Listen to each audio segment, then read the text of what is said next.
चीन जैसे मुल्क दुनिया के लिए नासूर बन चुके हैं।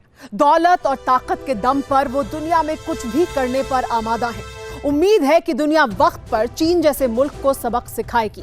लेकिन फिलहाल बात करते हैं चीन के गुलाम पाकिस्तान की, जो 370 कश्मीर से हटने के बाद दुनिया के हर मंच पर जाकर कश्मीर का रोना रोता रहा। लेकिन अब कश्मीर की अमन पसंद, तरक्की पसंद आवाम ने कैसे पाकिस्तान को मुंहतोड़ जवाब दिया है, देखिए इस रिपोर्ट में।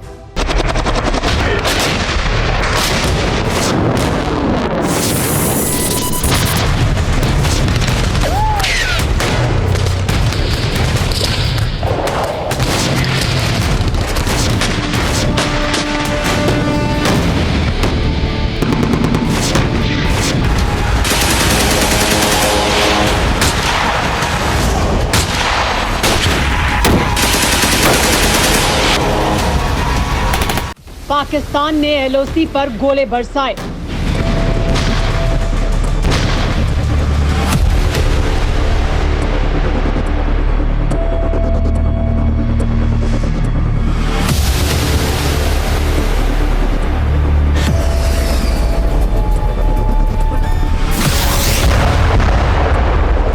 बाजवा ने घाटी में दहशतगर्द घुसाए।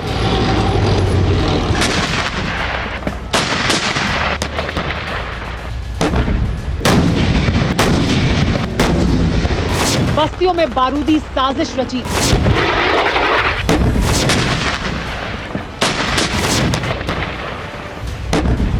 बहलाया, फुसलाया, डराया, धमकाया, हर पैंतरा आजमाया, लेकिन जिना के वारिसों के कोई काम नहीं आया।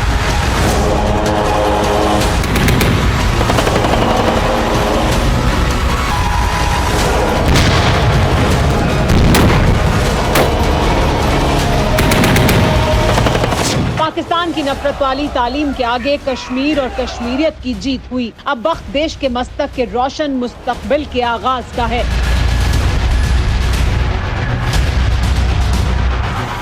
अब से चंद घंटे के बाद जब डल झील के किनारों से सूरज पलक पर रोशन होगा, ठीक उसी वक्त कश्मीर के नए मुस्तकबिल का आगाज होगा। जम्मू कश्मीर जिला विकास परिषद के नतीजे आएंगे। घाटी जमहूरियत का जश्न मनाएगी। कश्मीर घाटी में आज से चलई कलान शुरू हुआ है, यानी कि 40 दिन जो सबसे ठंडे होते हैं वो पीरियड शुरू हुआ है। झेलम नदी का पानी खासा सर्द है, लेकिन सियासत बहुत ही गर्म है और इसकी वजह यह है कि डीडीसी चुनावों का परिणाम आने वाला है। बड़ी बात यह है कि 8 चरणों में वोटिंग हुई है। 240 सीटें हैं इस कश्मीर घाटी में, माफ कीजिएगा 280 सीटें हैं कुल, और उसमें से 140 सीटें इस कश्मीर घाटी में हैं। यहाँ जो लड़ाई है उसमें गुपकार अलायंस है, कांग्रेस है, बीजेपी और अपनी पार्टी, ये सारी ही पार्टियां लड़ रही हैं। बीजेपी के लिए कश्मीर में वो कितना सीटें ला पाती है ये अपने आप में देखने वाली बात होगी। जम्मू कश्मीर में 28 नवंबर से 22 दिसंबर तक 8 फेज में चुनाव हुए, जिनमें भारी तादाद में लोगों ने लोकतंत्र के महापर्व में शिरकत की। इस दौरान पश्चिमी पाकिस्तान से आए शरणार्थियों ने पहली बार स्थानीय चुनावों के लिए वोट डाला। आजादी के बाद ये पहला मौका था जब पाकिस्तान से आए 1.5 लाख से ज्यादा शरणार्थियों को लोकतंत्र के पर्व में हिस्सेदारी करने का मौका मिला। इसीलिए जश्न भी जोरदार हुआ।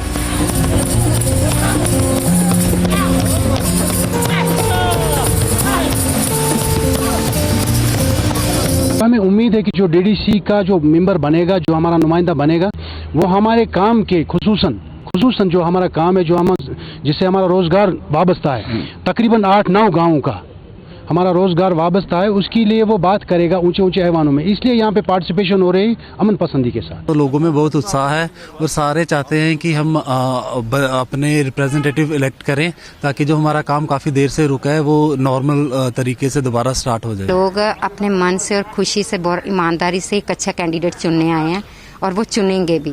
और वो चाहते हैं कि जैसे बाकी स्टेट में एक अच्छी डेवलपमेंट हो रही है, हमें भी जम्मू कश्मीर में वो अच्छी डेवलपमेंट मिले और एक अच्छा कैंडिडेट मिले जो हमारी बात सुने, हम उसके आगे अपनी बात रख सकें।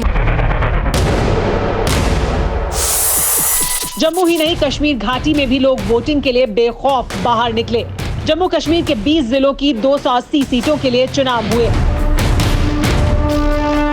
पहले फेज में 51.76% मतदान हुआ, दूसरे फेज में 48.62%, तीसरे में 50.53%, चौथे में 50.08%, पांचवें में 51.20, छठे में 51.51 और सातवें फेज में 57.22% वोटिंग हुई। 19 दिसंबर को आखिरी फेज में 51% वोटिंग हुई।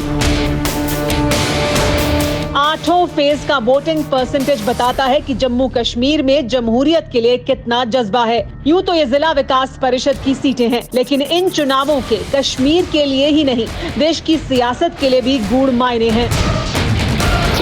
पहली बार 370 हटने के बाद जम्मू कश्मीर में चुनाव हुए। पहली बार जम्मू कश्मीर की 6 पार्टियां मिलकर मैदान में थीं। पहली बार पाकिस्तान से आए शरणार्थियों ने मतदान किया। पहली बार बेखौफ होकर जम्मू कश्मीर की आवाम वोटिंग करने के लिए निकली। पहली बार घाटी में चुनाव के दौरान पाकिस्तान का हर प्रोपेगेंडा नाकाम रहा। लोकतंत्र के जश्न में खलल डालने वाले पाकिस्तान के हर दहशतगर्द को हमारे जांबाजों ने डायरेक्ट कब्रिस्तान भेजा। इसीलिए सरहद पार के दहशतगर्द मुल्क में मातम है। जम्मू कश्मीर में जब लोकतंत्र के पर्व का जश्न है, तब सरहद पार का नाकाम मुल्क अपनी नालायकी का मरसिया पढ़ रहा है। जिन्ना के वारिसों के मुकद्दर में रोना लिखा है। इसीलिए कश्मीर की तरक्की और अमन को देखकर पाकिस्तानी घड़ियाली आंसू बहाने लगते हैं। वैसे जिन्ना के मुल्क के हुक्मरान अभी और रोएंगे, क्योंकि जम्मू कश्मीर के चुनाव नतीजों से कई बातें क्लियर हो जाएंगी। मसलन जम्मू कश्मीर से 370 हटाने का ऐतिहासिक फैसला सही था। जम्मू कश्मीर के लोग 370 हटाए जाने से सहमत हैं। कश्मीर में अलगाववादियों का वजूद खत्म हो चुका है। पाकिस्तान परस्त आतंकवाद के खात्मे का वक्त आ चुका है।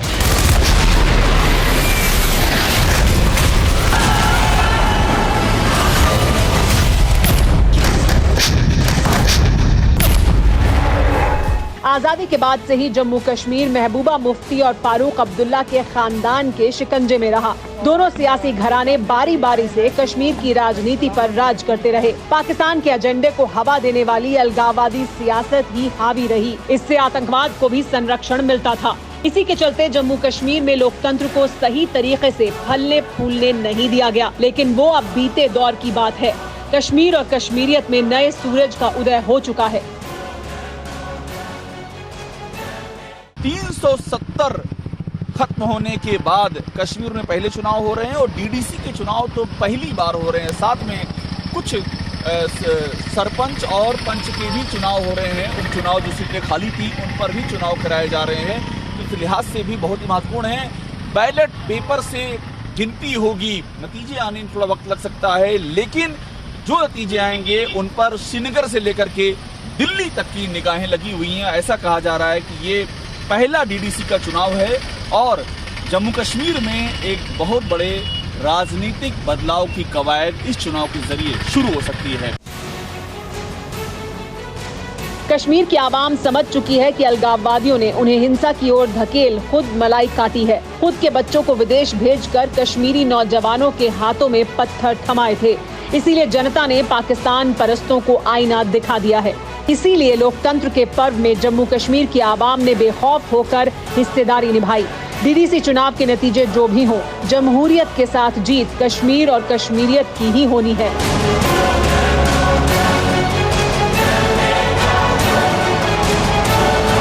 न्यूज़ टॉप 9 रोज सुबह 7 बजे और शाम 7 बजे सिर्फ TV9 भारतवर्ष पर।